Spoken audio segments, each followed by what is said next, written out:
Hi, everybody. Just give me 1 second so I can get this all set up here, and then we're going to get started and give a couple of minutes for everybody to click on here. We have a couple of people here already, but we're going to see how it goes. I think this camera's got to be adjusted a little bit. Hope everybody had a good weekend. Okay, that looks good.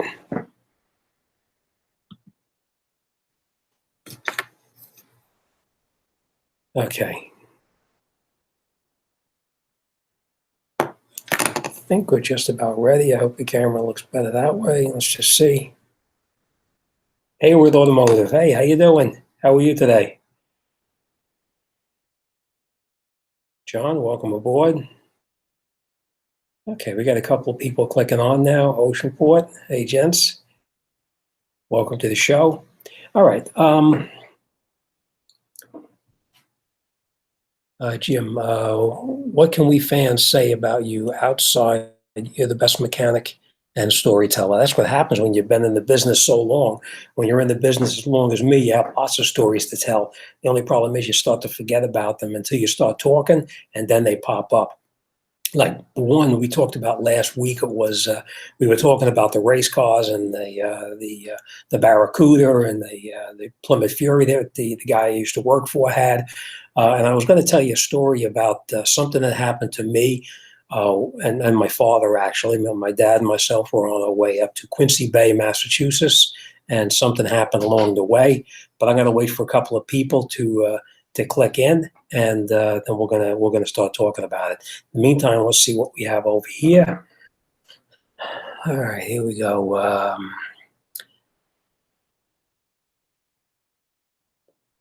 Stanley asks, what code reader do I buy for a 95 Buick LeSabre? Just about any code reader you have out there today would be fine. But that, don't go crazy and spend a lot of money. There's lots of different kinds that are out there. If you look back through some of my previous live streams, you'll also notice that I showed I think it was, well, this is live stream number 8. So this is the eighth live stream that I'm doing. I think if you look back into probably the fourth or fifth live stream that I did have a scan tool that was sent to me by a company, and I think that, if I'm not mistaken, I think it was under $50. So there's lots of different kinds out there. Don't spend a fortune. They all basically do the same thing, especially for a 95. You don't really need a lot of crazy things on there. Hi, Jim and everyone. Okay, Lon Junkyard makes a nice code reader. Okay, just give me 1 second. I gotta just shut this thing off here. Okay. Rare Diamond, aloha, Jim. This is my buddy from the I think it's the Big Island, if I'm not mistaken, but I could be wrong. Let me just think for a second. No, it wasn't the Big Island. Thinking it was Maui, but I could be wrong, and maybe Rare Diamond will correct me. Yeah, you like this shirt, huh? I was telling everybody, I said, this is what I wear. Come well, today's a little bit cold out there. It's a little bit cool, but once it starts getting up to like the 70s and 80s all the time, that's all I wear is my Hawaiian shirts, except at work. Of course, at work, I wear my work stuff, but that's all I ever wear. Joe, hi, how you doing? Welcome from Kearney. I think the furthest one we have so far is from Hawaii, but we'll see. Karina, hi, how are you? Good to see you there. I love the stories. Reminds me of my youth. I think we've both been around the block a few times, right, Lon? Okay, all right. Now I'm gonna continue with the story that I had last week for you. Remember last week I was talking about all of the race car stuff. We used to have the Barracuda with the 440. We used to switch over the intakes to make it a 6-pack motor, which was 3 2-barrel carburetors all hooked up on the manifold itself, or we used to have 2 4-barrels. We talked about that. I did want to talk about a couple of other things. Just one more thing I wanted to tell you about before I get into the story about my dad and myself when we were going fishing up to Quincy Bay. There was a guy that I used to know, and he had a race car Well, he was a young guy, but he wanted a race car, so he built out this car, and he had the engine redone to a high performance engine that had, it was a 383. It was a road run, the 383. He did the motor, he did the trans, and he even replaced the differential. And they put a very heavy duty. It was a Dana rear that he put into the thing, and this guy used to drive the car around on the streets. Well, one day he decided, and he wanted me to go with him, which I did not do. One day he decided he was going to take the car down to Englishtown. Now, from Bayonne to Englishtown, it's got to be, especially in the summertime, an hour and a half, 2 hour drive. But he decided he was going to drive the car from Bayonne to Englishtown. He was going to run his car down at Englishtown. And one of my guys, who was one of my helpers at the shop, decided he was going to go with him. And the two of them went down there. Well, he went down there and he made a couple of runs and he qualified, and he went on to the next round and the next round. And the next to the last round, he lines up on the starting line and winds up spinning his drive shaft out of the car, lost the drive shaft. Well, now he drove the car down, all the way down there, minus the drive shaft. What are you going to do? So anyhow, he gets the whole thing all done up. He gets the new drive shaft put in. It takes him a couple of days to get it done, gets it all finished up. And that was his end of his racing career, because he wound up having to try to get back to Bayonne to get somebody to get down there to get the car repaired. So as you know, it can be a very expensive sport. It's not cheap.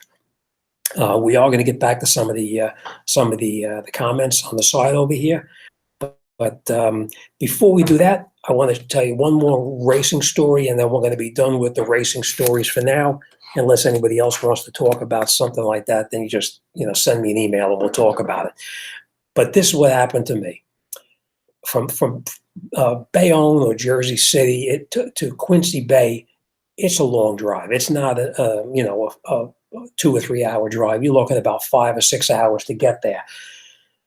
And when I was going fishing, it was around this time of the year. It was probably in March or April. I'm thinking probably closer to April.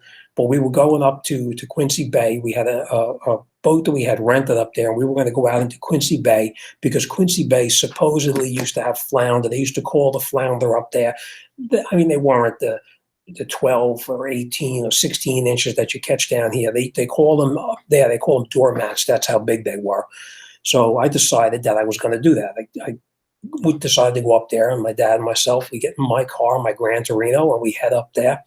We're driving up there in some place, not even sure where it was, but driving up along the road. And you're doing 65 at middle of the night. There's really nobody on the road.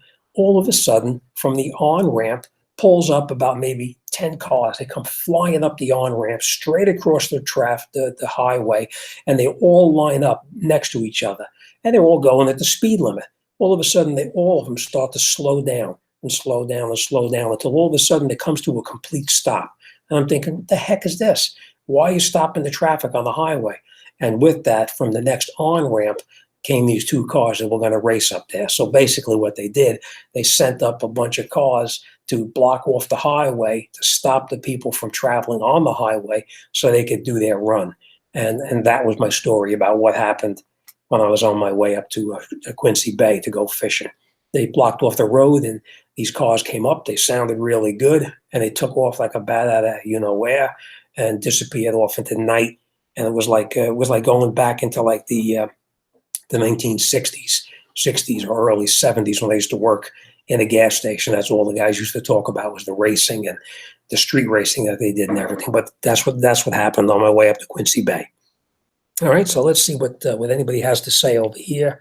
And like I said, anybody has any car questions, send me an email or just send me a message here in the chat, and I'll try to address it. All right, we're going to see here. Just kidding. Actron 1. You know what? Actron 1 is actually, I do remember that. I think I have actually had one of them at one time, but you don't want to spend a lot of money. All right, picture. Okay, Hayward Automotive says, and once we start telling stories, I can go on and on for days. I know the thing that's tough about that is a lot of times you start telling the story and you're thinking to yourself, I probably told this story already, and whoever I'm telling it to probably heard me say that story again. But that's part of getting old. You have lots of stories and you tell lots of stories. Some of them I don't remember, but a lot of them do come back after a little while. Okay, I love the stories. Reminds me of my youth. Nice shirt. Florida. We have Charlotte, North Carolina. We have Raleigh. We have New Rochelle, New York. Quincy Bay. Yep, rare diamond. That's right, Quincy Bay. They used to call they had fish up there. They said they were so big they were like doormats. I think it was all just people talking because I didn't see any doormats up there myself. All right, we have a couple of things that were sent to us during the week. We only have a few things here, so let's get them started and then see what we have. This one comes from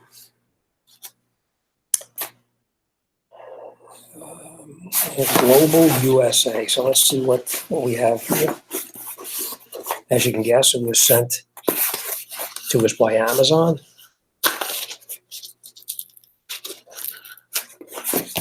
I really pack this thing in there.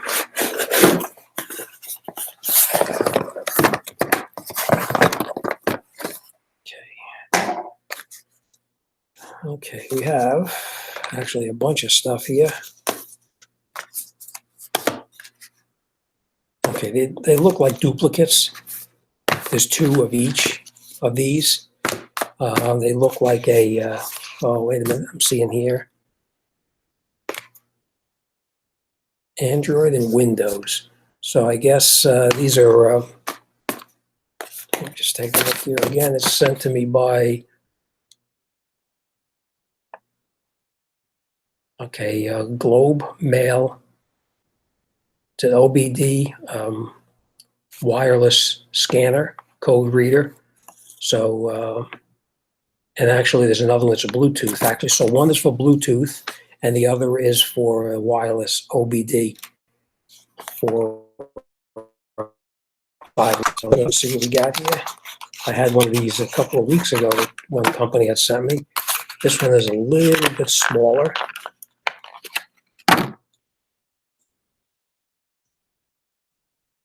That's it. That's the one right there. And it says actually on and off. So I guess once you plug it into your computer here, the OBD connector down the bottom, it does come with a book like this with your directions. And I'm assuming, and I'm not going to read this now because as you can tell, there's a bunch of stuff in there.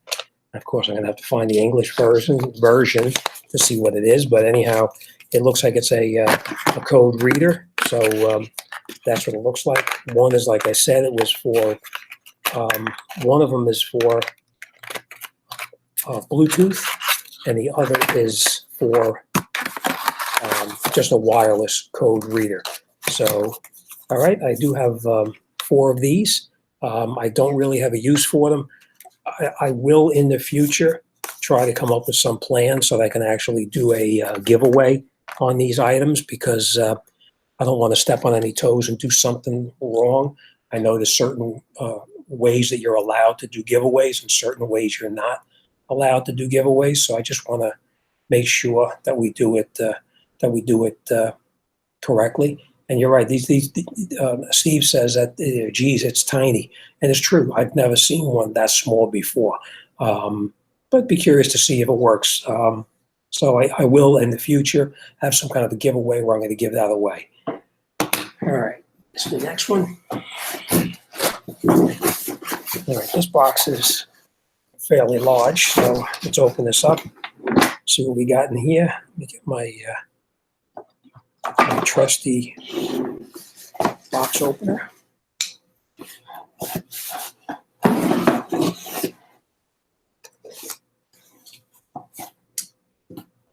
Somebody told me one time, when you cut with a knife, you don't cut to yourself, you cut towards your buddy. So keep that in mind. Never cut towards yourself. All right, let's take this stuff out. We're going to get rid of this box. And as you know, can't do anything without these, so we're going to see what we have here. Oh, there's another paper underneath it. Okay. Okay, that. Okay, this is sent to me by, I'll show you who it was sent to me by. I hope you can read that. So I'm going to read it to you. It's AUTOWIT. AutoWit. It's a portable jump starter. Starts up to 5-liter gas engine and a 3-liter diesel. 700 amps. Peak 700 amps.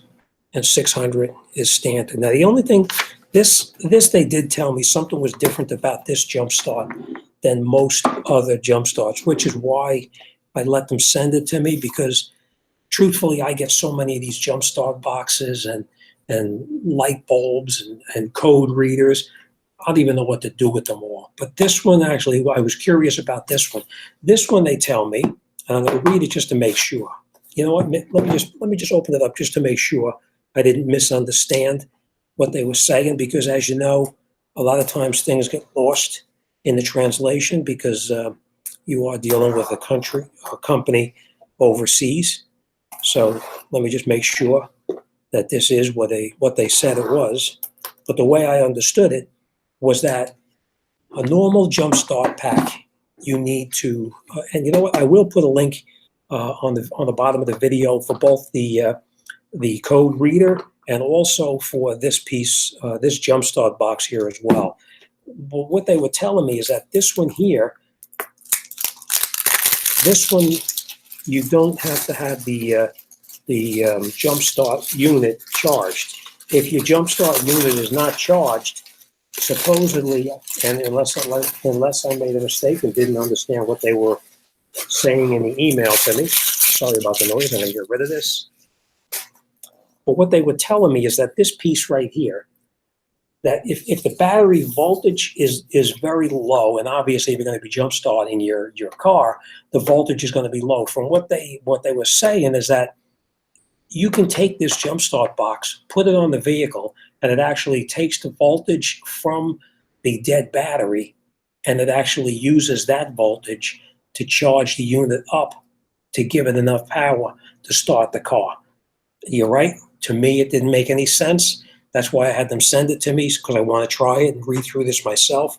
But let me just read this real quick, and we'll see what it says. Maximum voltage is 15.5 volts. Peak current is 700 amps. Well, let's see what it says.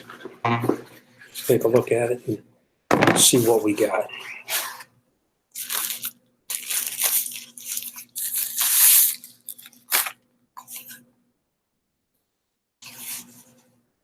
Oh, okay, let's get this guy.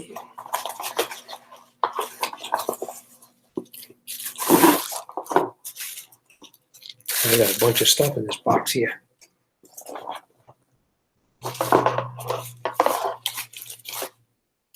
All right, this is the other part of the unit here. And obviously, it must plug in underneath here.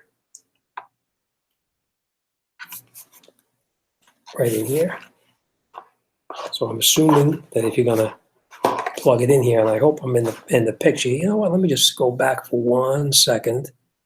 Right here. Like this way I can see if I'm in the picture or not. All right, you can take this, and there's only one way you can go in. You plug it in to the unit itself. Plug it in, I'll show you. Plug it in like this, and then you'll actually connect this up to the vehicle. And I will have to, this has got my interest. This I'm a little bit curious about. There is no other directions in the box here, I will tell you that. There is no other directions in the box. Normally, there's some kind of a direction that'll tell you how this unit works. Obviously, this is a charger to charge it off of your cigarette lighter. Let's see what this says here. I'm going to unplug this for 1 second just so I don't have the whole thing here. I am curious about it. Obviously, some kind of a port on the side here so you can see what the actual voltage would be. But what this says here, starter, battery, voltage, fault in the start mode, start, override. All right, so I'm going to have to play around with this here. I am kind of disappointed that there's no directions in here. Let's just make sure. No, there's actually no directions in the box whatsoever. I will say this. I am a little bit disappointed that there's not directions in here to tell you how you should actually use the unit itself. I hate to try to just wing it without knowing exactly what to do, but there's nothing printed on the unit whatsoever. I don't know. Will it work? I have no clue. Like I said, I am disappointed that it doesn't have directions with it, which I will email the company and ask them why there's no directions with it.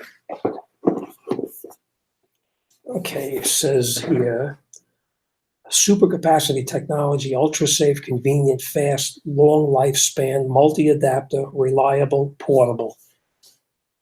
And nowhere on here does it tell you how to use it or even how to, this is the company right here. So if you want to check it out yourself, I'm sure it's on Amazon because as you saw, it was an Amazon box. But that's it.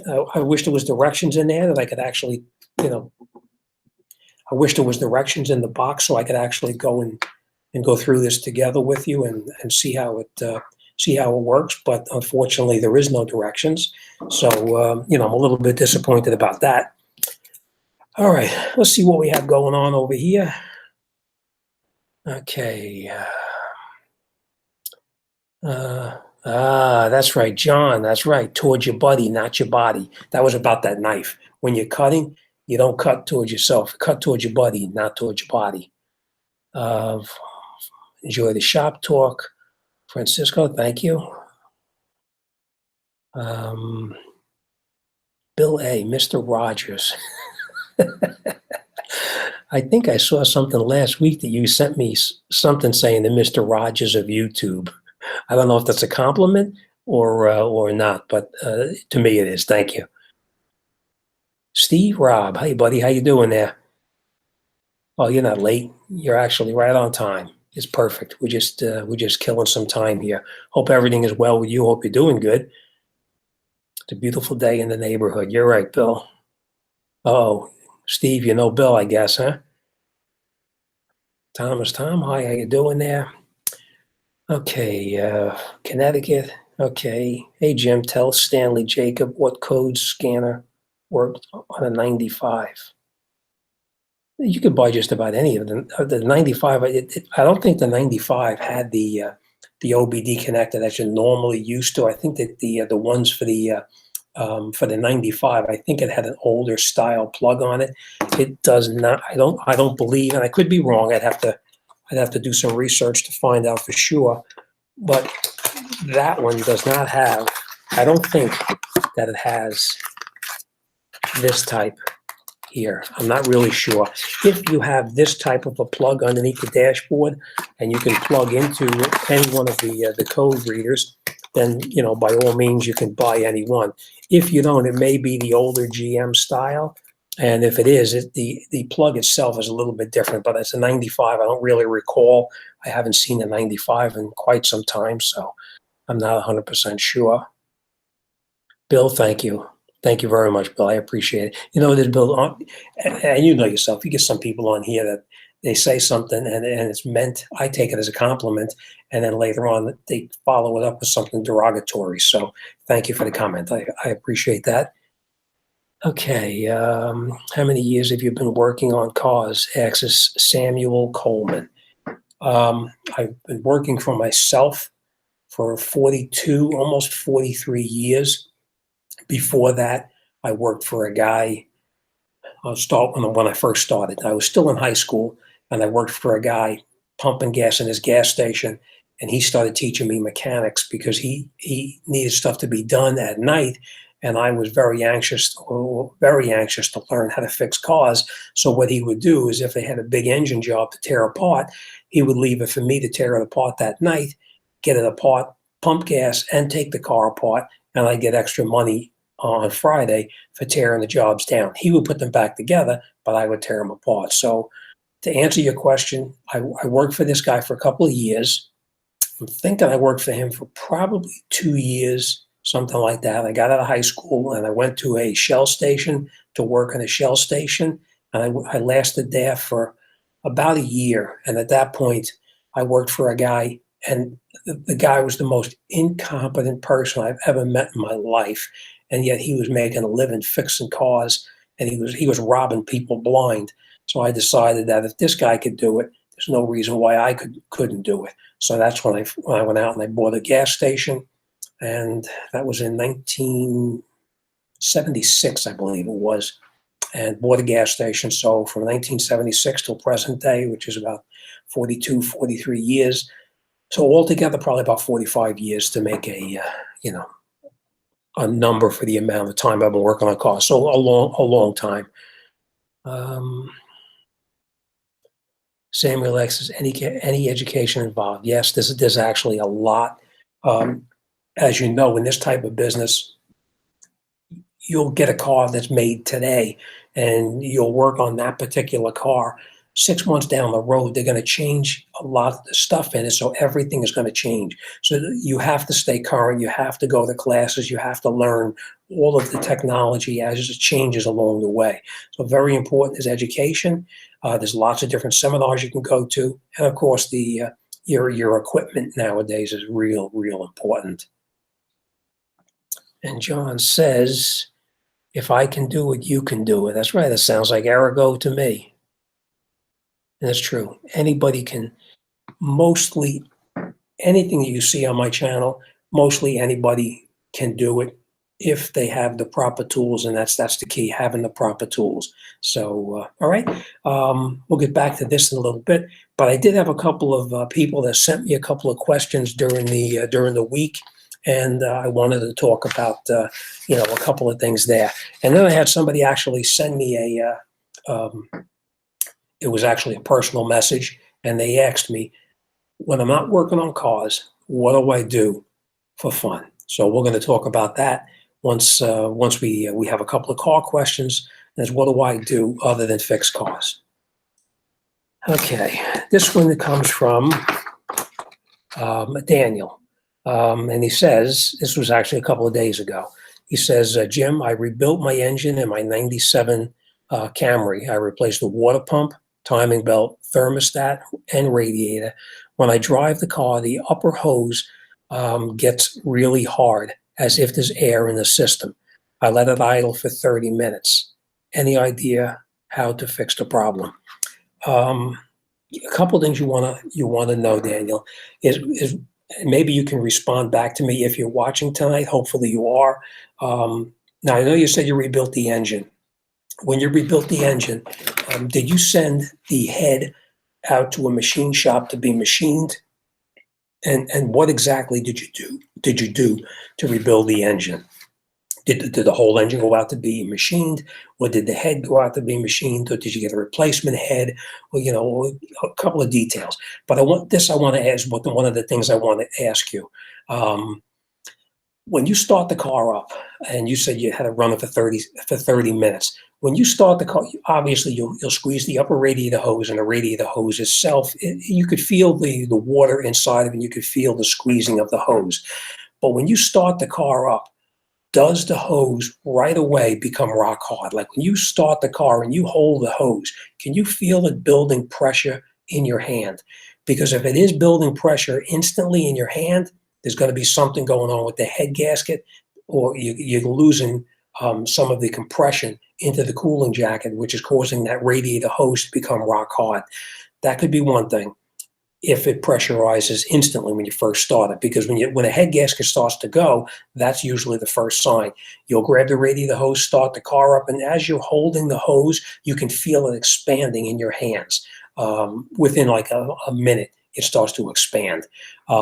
If that's not the problem, if that does not happen, and the car is running, and as it's running, it's getting hotter, you want to make sure of one thing, is that the radiator cooling fan is turning on. Because if that cooling fan is not turning on, obviously the engine is going to run hotter than normal. The temperature is going to go hotter than normal. Instead of running at 220 or 230, you could be running up to 240, 250, 260, and that would make that hose rock hard. So you want to make sure that the cooling fan is also going back on.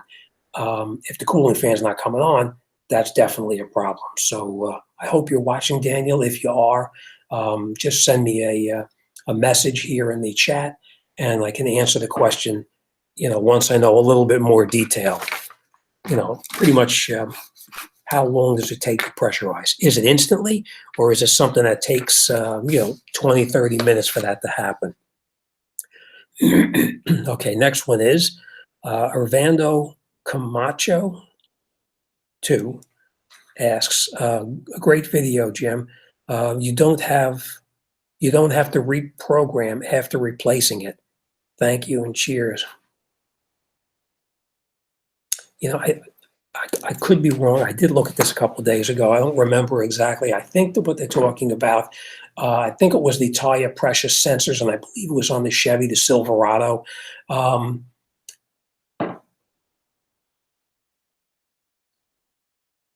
Okay. I could be wrong about this, but I think it was the Silverado. If you change a sensor in the wheel, do you have to reprogram everything? Yes, you do. Remember the Silverado? Now, I'm not talking about putting the sensor in. You already put the new sensor in the wheel. You put the new sensor in whatever location you're putting it on. The rest of the tires are on there. You now have to teach the computer to recognize not only that one sensor, but the location of the other sensors. So what you're basically going to do is you're going to fill your tires up, put like 50 pounds or 60 pounds of pressure in them, because they are truck tires. So you're going to put like 50 pounds of pressure in there, in the tires. When you have the pressure in the tires, you actually go into the vehicle, turn the key to the on position. On the remote, you have an A and a B. Press both the A and the B at the same time with the key in the on position, and you'll hear the horn beep twice. It'll go beep, beep. And now that tells you the computer is now ready to learn what tire is in what location. You go to the left front tire and you lower the tire pressure. You press the Schrader valve and you let the air out of the Schrader valve. As the pressure goes down, it usually drops down about 10 pounds, 15 pounds. The computer's going to pick it up and you're going to hear beep. When you hear one beep of the horn, then you go to the right front tire. And now suppose the right front tire was the new sensor. Now the computer is looking for something. So you'll lower that right front sensor, the right front tire down. And as you're lowering the tire down to, 40 pounds of pressure, the computer's going to pick that up. It's going to recognize that sensor as being right front, and it's going to beep a second time. You're going to hear one single beep again from the right front. Then you go to the right rear and you do the right rear, the exact same thing. You go to the left rear and you do the exact same thing on the left rear. When you go in the left rear and you press the Schrader valve and the tire pressure drops down, it's going to get down to, again, 30, 40 pounds of pressure. And this time, instead of hearing one beep, you're going to hear two beeps. It'll go beep, beep. And now the computer has recognized all four of the sensors, and it recognizes in what location each one of the sensors are. And that's how you reprogram a new sensor for the computer in the vehicle to recognize the new sensor that you just installed. All right. I hope that was okay. I like I said, it was probably 5 or 6 days ago. I don't recall exactly what this one was. I've answered so many other emails, but I'm pretty sure that that's what it was about. All right. So let's see what we got going on over here. I'm going to scan back a little bit. Oh, we have Oz Mechanic. Thanks for stopping by. I appreciate it. I've been checking your channel out the other day. You're doing a great job. Anybody check it out, Oz Mechanic. Okay, I'm just going back. Eric, okay. Bill A, a picoscope is the best. It's true, it is. A picoscope is actually a very, very good piece of equipment. The problem is with a picoscope, if you don't know how to use it, you're gonna have a problem. So if you're competent and you're able to use a scope, then by all means, that's the way to go, because that is a really, really good piece of equipment. And you can watch Eric. What do we do here? We just lost something here.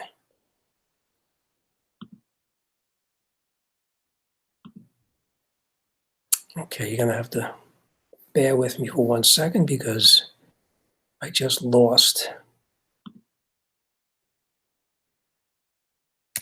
Bear with me 1 second. I gotta go back and I gotta bring my link up because I just lost my chat.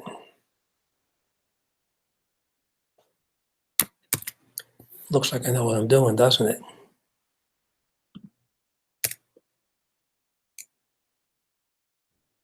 Give me 1 second. I'll have the chat back again. That's weird. That never happened before, but anything is possible. Okay, we're back. We have all our chat back. Hope I didn't miss anything. Let me just go back over here a little bit.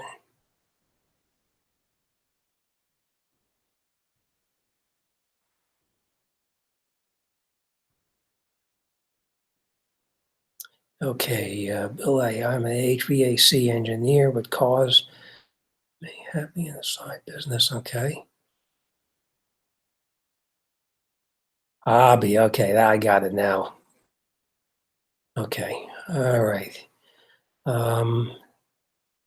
And John Clark 1 says, thanks to these YouTube guys, Eric O, Scanner Danny, Jim, Ivan, and others, I now make money with my cars hobbies. That's good. That's very good. It's a nice side business. I can't tell you how many people call me, not just subscribers, but how many friends of mine call me all the time with car problems. And they're retired and they're doing their side projects in their driveway, in their garage at home, or wherever. So you can always do what you like and make a few bucks to boot. Lon says stuck thermostat. It's possible it could be a stuck thermostat, but also remember too, Daniel, that it could be an air pocket inside there as well. Because if you don't get all the air out, you're definitely going to have an issue with overheating. Stanley says it's a 16-pin port. Stanley, is the port itself, and I'm going to just do this one more time, and I don't want to be redundant and go over it too many times because I'm sure a lot of people are saying to me, move on. But I just want to ask you this question real quick, and then I promise I'm going to go on to something else, and we're just going to talk about something else. I'm going to show you this thing here.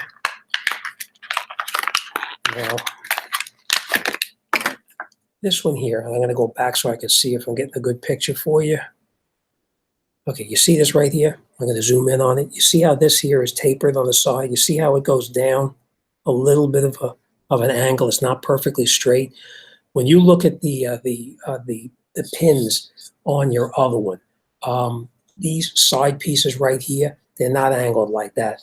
On the older style, they go almost like a rectangle. It's almost perfectly a perfect rectangle. If it is like the perfect rectangle, then you have the older style, and you will need the one that's specifically made for a 95. So make sure. You know what? I will tell you this. You can go on to. I'm sorry, it's my obsessive compulsive nature to put everything back where it belongs. So I'm just putting this back in the box where it came from. It's just the way I am. I always everything. What did they tell me when I first? This was going back when I first started 40 some odd years ago. There's a place for everything, and everything has its place. So I always put everything back where it belongs.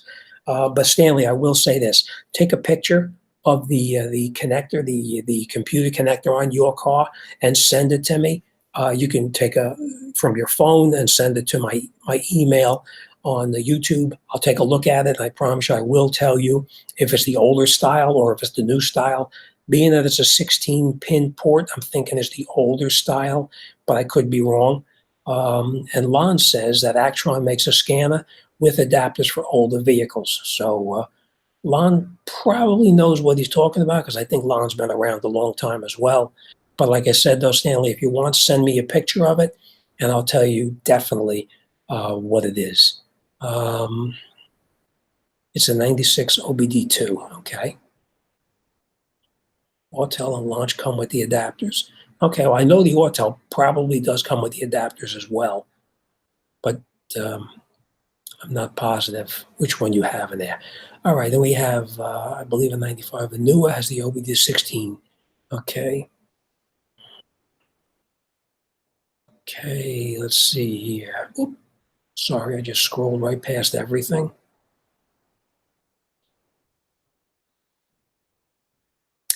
You know, Bill, Bill, I'm going to say this. You're probably showing your age because I used a paper clip on the OBD1 from 88 to 95. That's true.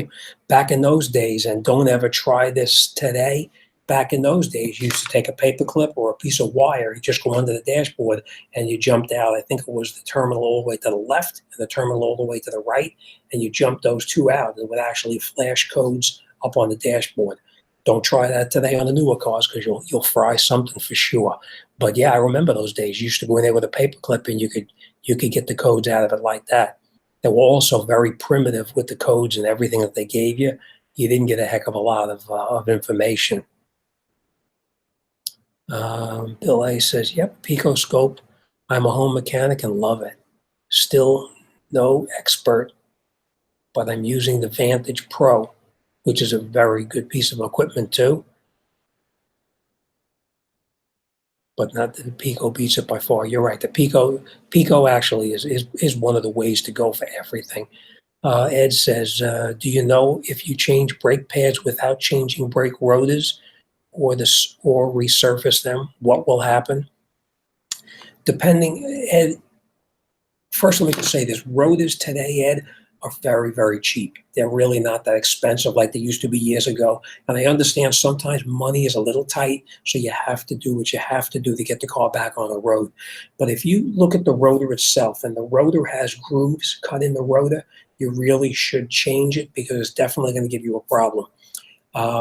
If you don't have any problem and the rotor itself is pretty smooth, the face of it, and it's not really scored or damaged or anything like that, as long as when you drive the car, you don't get that pulsating feeling with your foot on the brake pad and the steering wheel vibrating, then you can do it. Is it the right way to do it? No, it's not. Will you be able to stop the car safely? Yes, you will. The worst thing you're going to get is you may wind up with a little bit of a squeaking noise or a high-pitched, like a squealing noise when you're coming to a stop. But that's the only thing you're going to have. It's not really a big deal. You could, if you had to, just change the pads. Don't recommend it, but if you had to in a pinch, you could. All right. Toyota Ron says Toyota requires every servicing dealer to have a Picoscope. Oh, no kidding. That's good to know. I had no idea about that. I mean, most mechanics today who do any kind of real heavy diagnostic work, they will have that Picoscope. It's a very good piece of equipment. Bill A says, "Wow, nice that these great Toyotas." Okay. Depending on how bad. Okay, we have Dylan says to Ed. Okay, you're talking to Ed. Rotors are just so cheap nowadays. It's probably the way you want to go is just to replace them. I mean, you could probably pick up rotors for $20-$30 nowadays, if not cheaper. Anytime, Ed. Okay, now it says,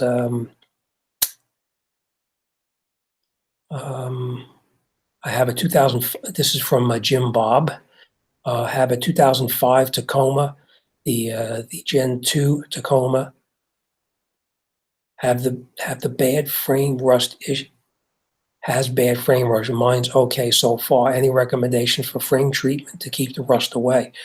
If I'm not mistaken, I'm pretty sure that there was some kind of a recall going on with the Tacoma, if I'm not mistaken, because one of my customers actually was just in couple of weeks ago, which I do have to remember to give him a call and find out how it went. He did have to take it back to the dealer, and there was some kind of an issue where they had to replace a couple of components, and there was no charge to him. But I'll have to find out about that.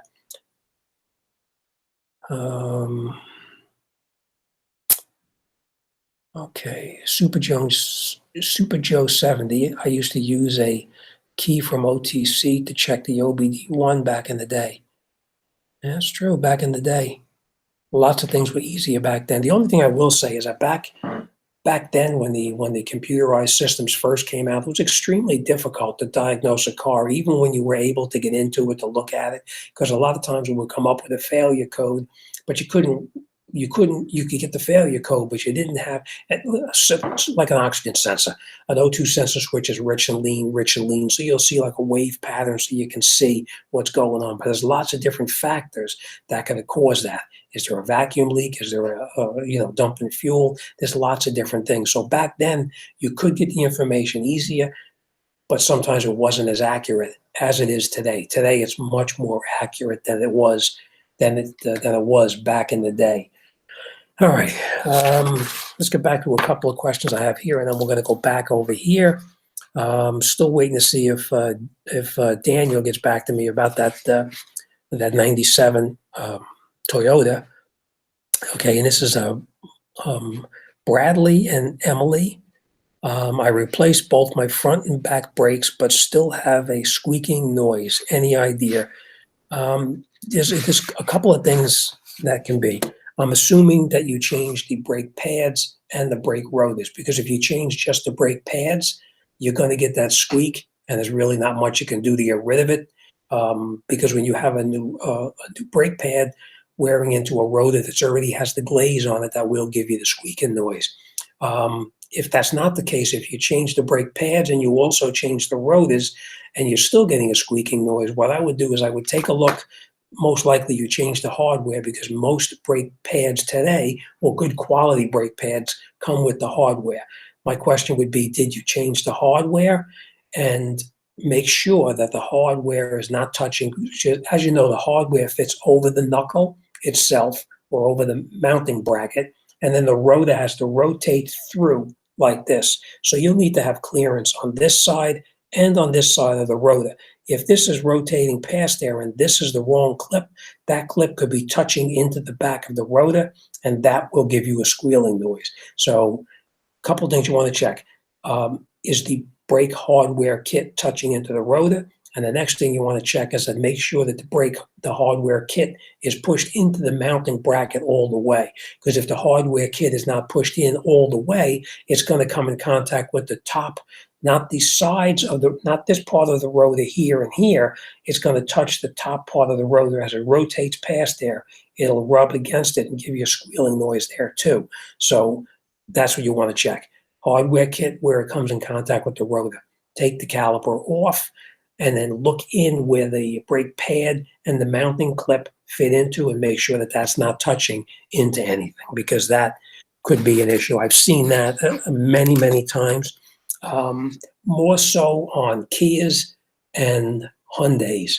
That's the two that wind up with the clips look exactly the same, but when you put them in there, it's actually just probably a 64th of an inch difference, and it gives you that squealing noise. So make sure that that's not the problem. All right, this is from S Dizzy 4. No, S Dizzy Disley. Oh, this is 4 days ago. I see. Thanks, Chief. You actually helping women too. Some of us single moms that have to do a lot of stuff ourselves, but life must keep on ticking even when it's kicking. God bless. That's true. And what I always tell everybody is that I don't want to hear from anybody. That's a man's job, or that's a woman's job, or anything like that. If you put it in your mind that you're going to do something, whether you're male or female, you're going to be able to get it done. There's no such thing as a woman shouldn't fix a car. I know women mechanics who make a living fixing cars. So congratulations, and very good that you're actually trying to do it yourself and not depending on anybody else, male or female. If you put your mind to it, you should be able to get it done, especially with all the help that's available today on the computer. If you have a problem with something, send me an email, and there's lots of other guys out there who would be more than happy to respond back to help you through any problems that you run into. So, and I will say this to everybody. I do hear this frequently, is I sent you an email and you didn't respond back. You do have to remember, I get probably in a week thousands of emails a week. A lot of times I may not see your email the first time or the second time. I will get to it eventually. I'll find it. It'll pop up and I'll see it. So, don't give up. I get thousands of emails a week, and sometimes I'll be scrolling through them, and I'll get to a couple of dozen of them. I'll get them done, and then I'll just forget about it and come back to it another time. And by then, I got a couple of hundred more. So I may just happen to miss yours. So if you send me an email and it's something really important, stay on top of it. Send it to me again. Just because you sent it once doesn't mean I got to it. Send it again, and sooner or later I will see it and respond back to you. But remember, I do get thousands a week. So okay, and it says here this was couple of more, and then we're gonna take a break. We're gonna do some more of this stuff right over here, the chat. And this is Al Johnson says, suppose you have the same problem, everything lights up and nothing wrong with the starter. Could it be a solenoid? What the heck? I put that heck word in there actually. Is on the car. It's an '04, same car. I'm a little bit uncertain exactly what kind of car it was, but I will say this. If you get in the car and you turn the key and you get absolutely nothing, no clicking, wait, I'm pretty sure it was a Expedition that you were talking about. I seem to remember an Expedition, but I could be wrong. But if you get in the car and you turn the key and you hear absolutely nothing, from what I remember on the Expedition, you have a couple of cables coming off that go down to one of them goes down to the starter and the other goes off to the fuse block itself. Make sure that you have power to the starter, go down to the starter itself, and you'll have the wire on there, the thick, heavy wire going in. That's your starter power lead. The power from the battery needs to go down to there. You look on the back of the starter solenoid, and there should be a wire on there that says S. That's the start wire.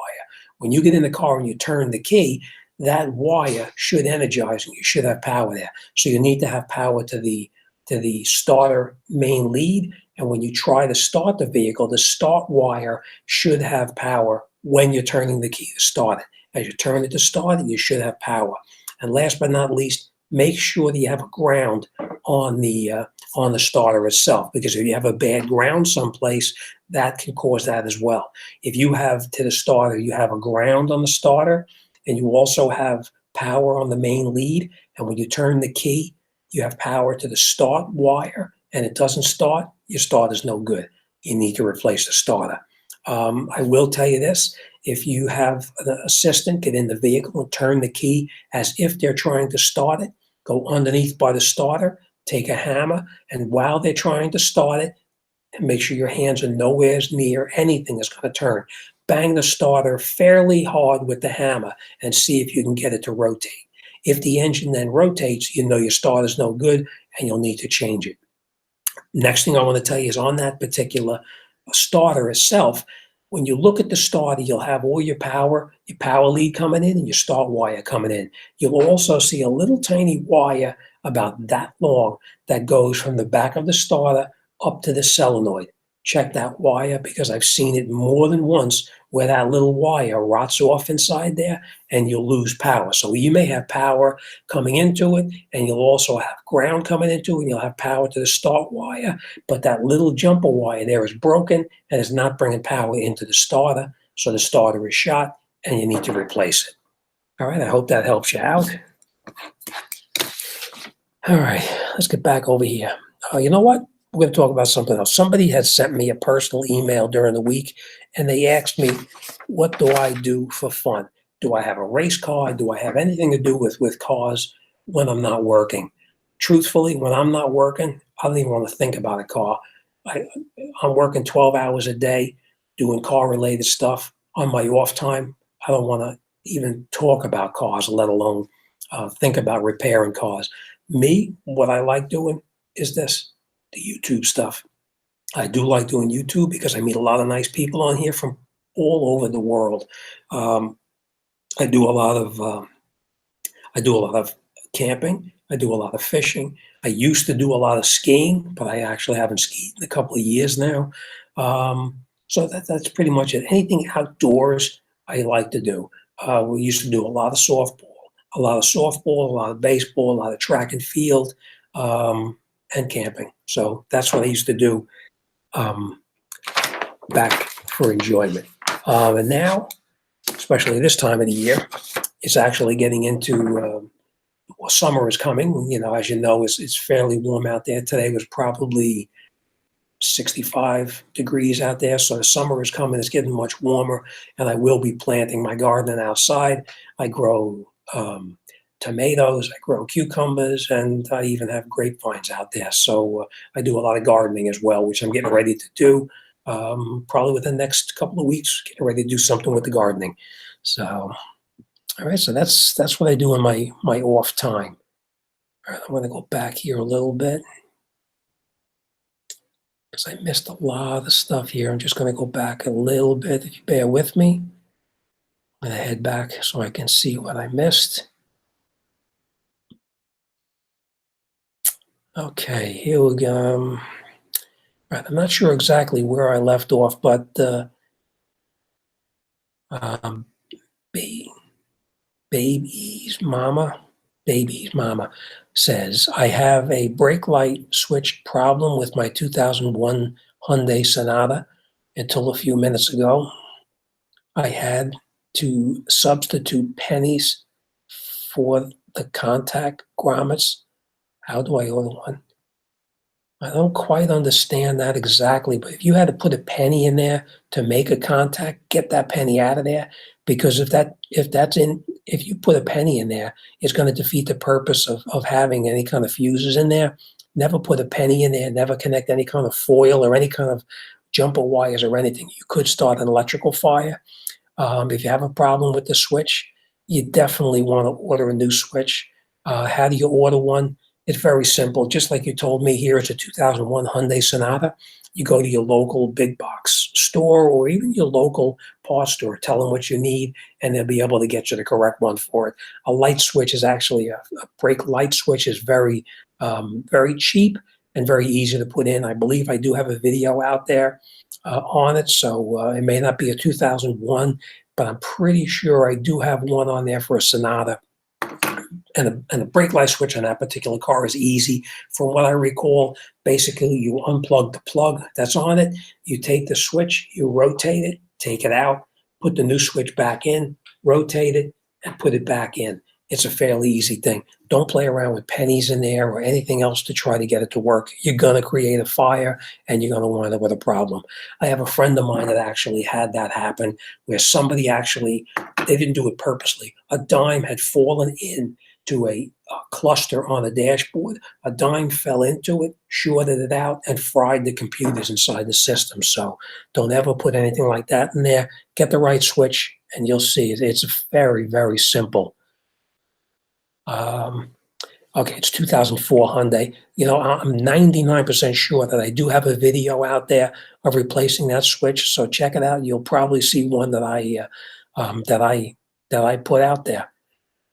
Thinking it was about a year ago. So, just Google it on YouTube. Just type in, brake light switch replacement. Look for my video, Jimthecarguy, and you'll see me actually putting the switch in.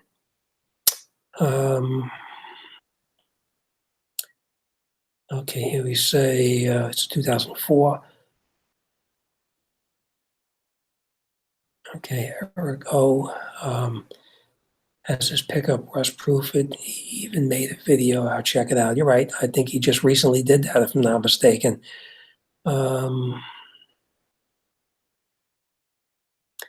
Red Sox won, Infinity Wars, and Jim's live stream.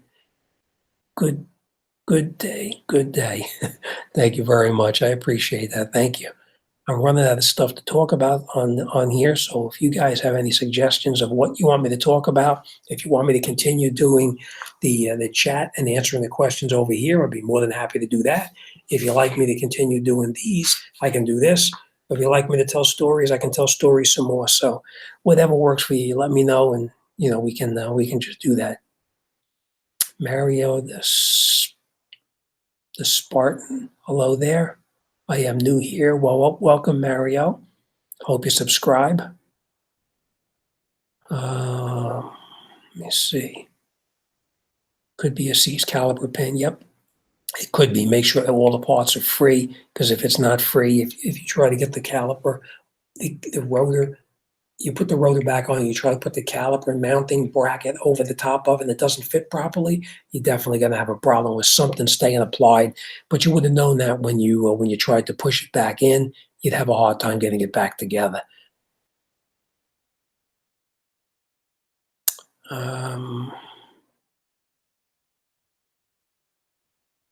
Looking here.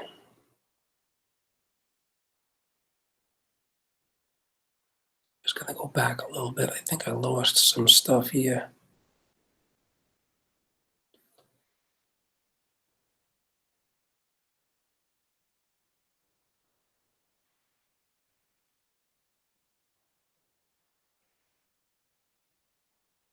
Okay.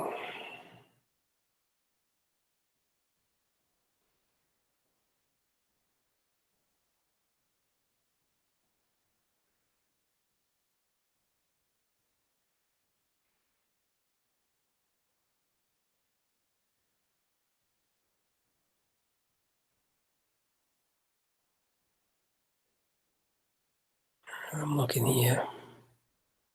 Kim Lake says, just want to say hi. Hi, Kim. Welcome to the show. Hope you enjoy it. Lon says, hi, Kim. I guess Lon must know Kim. All right, let's see here. Says Bill A.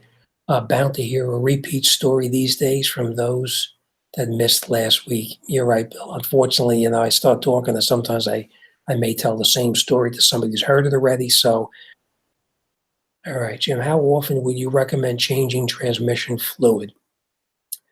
Depending on the car. Most cars today, you can get by. Well, first, let me just say this. You want to always consult your owner's manual. If your manual tells you when they want to change in there, then by all means, go by what it says in the manual. What I would do on my own car is probably between 50 and 75,000 miles. You want to definitely get it changed so you don't have a problem. All right, here we go. And Toyota Ron, did you ever do towing at your shop? Yes. I used to have a towing business at the same time when I was, after I had gotten out of my gas station and I went into another repair shop that I was renting. I had a flatbed truck and I used to do towing as well as my regular repairs. But that only lasted probably about 4 or 5 years, and I gave that up. It really wasn't worth the headaches that I had to do. It was very difficult finding competent people to drive for you, and I just didn't have the time to devote to it. So to answer your question, yes, I used to tow, but no more. Okay. Minnesota, thanks. Okay, no problem. Anytime, but always consult your owner's manual, because the owner's manual is what's gonna really tell you when they recommend everything to be done. Okay, I got another. You remember last week, and then the week before, and the week before that, we did some car questions. Well, I have one question for you. I'm only going to do one question tonight because it seems like it's really a lot of people don't really care for too much. But I am going to ask this question. This is a trivia question. It says, "Where was the first drive-in movie theater opened, and when?" So where do you think the first drive-in movie theater was opened, and in what year? A lot of people are not going to believe this because I'm surprised myself what I see here. And as you know, whatever you see on the computer has to be the truth, because nothing on the internet is not true. So I'm just going by what I see. right here on the computer. So, all right, where was the first drive-in movie theater opened and when? In what state and what year was it opened? Okay, um, Minnesota says Texas. No, it wasn't Texas. Bill A says, oh, Bill, you must have Googled this something. Bill, that's right on the money. That's perfect. 1933, and it was in New Jersey. And actually, to tell you the truth, and according to what it says here on the computer, it was in Camden, New Jersey in 1933, just a little bit before my time. But yeah, it was in 1933 in Camden, New Jersey. All right, good guess, Joe. Springfield, 1948. Newark, 1927. California, 1940. All good questions, all good answers, but not the right ones. Okay. All right. I have one more that I want to get to here, and then that'll be all of my questions that I wanted to respond back to. And this one is actually, this question here is not to explain how to repair a problem. This one is actually to address something,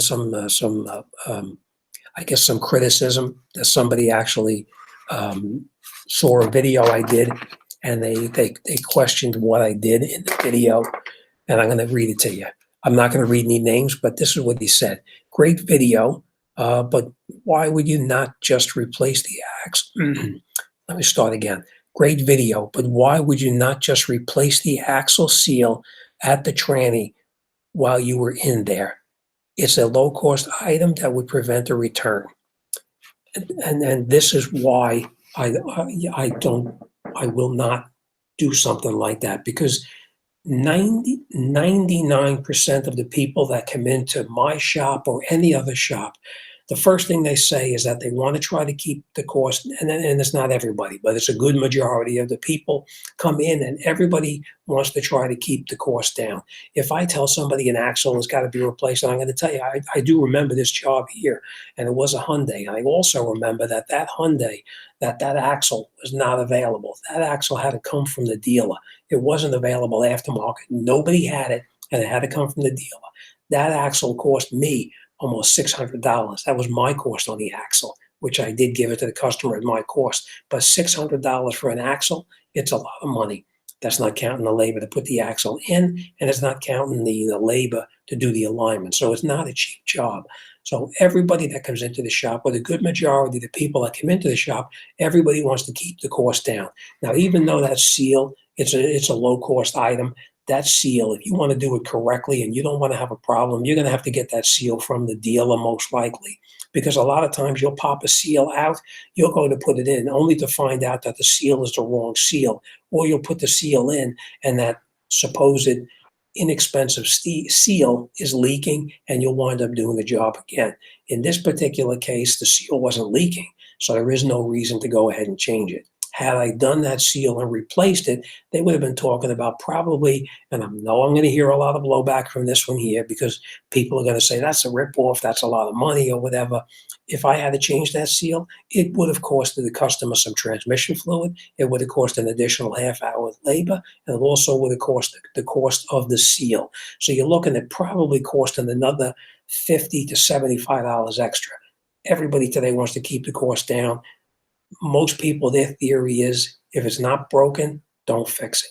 So that's why I didn't change the seal, because the cost of the repair would have been another $75. And when people are already paying a good amount of money to have a job done, they don't want to go and replace a part that hasn't even started leaking before. Anybody in the business, any mechanics or anybody who's in the business and watching this stream here, they'll agree with me. Probably out of 100 mechanics, 100 mechanics are going to agree the same thing. Most people don't want to do preventive by changing the seal that's not leaking.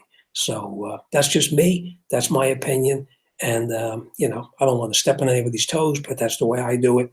You're looking at increasing the job, and then you'll get people on the other hand where you'll tell them the seal is not leaking and you should change it as a preventive thing. And it's like, oh, you're trying to rip me off. You're trying to sell me something I don't need to be changed. So that's why that seal was not changed. That was an expensive job, and it just was, too expensive. And it would have been even more expensive had I gone and done that.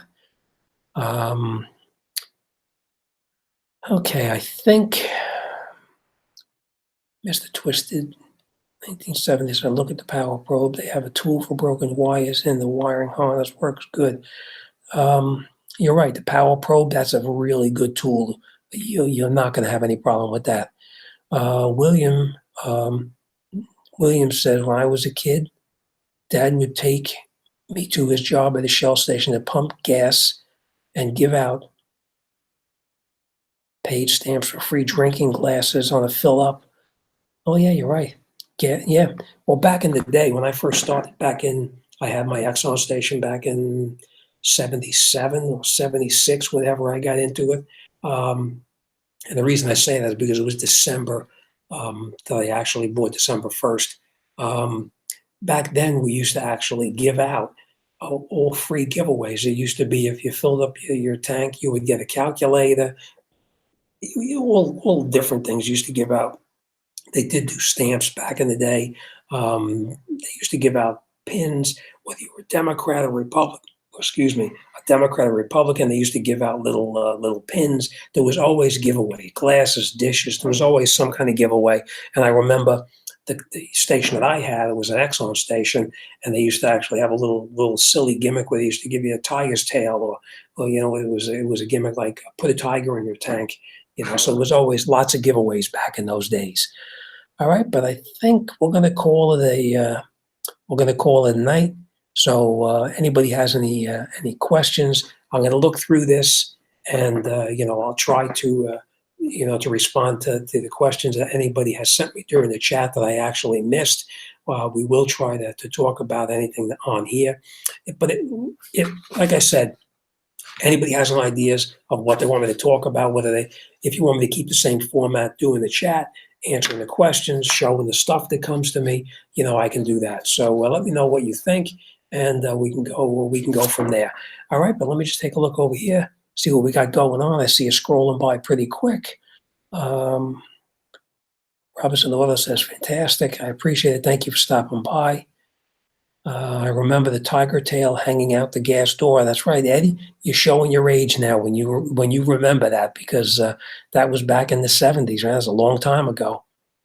All right. Well, I think I'm going to call it night now. I think we're going to actually get off now and call it night. So we'll see what we talk about next week. So I'm going to say next Sunday, 7:00, I'll be here in this chair wearing a different Hawaiian shirt and probably talking about the same questions and stuff like that people sent to me. I hope I didn't step on anybody's toes by giving my opinion on that axle assembly and the seal. But nowadays, the reality of it is people just don't do preventive maintenance. Today, people pretty much fix what's broke. If it's not broken, they don't want to fix it. Money is fairly tight for everybody. All right, so I'm going to call it a night. Next week, we'll have some more questions. I'll have another one for you, and we'll see where it goes next week. All right, so everybody, thanks for stopping by. I appreciate it. And as always, thanks for watching. I'll see you on the next one.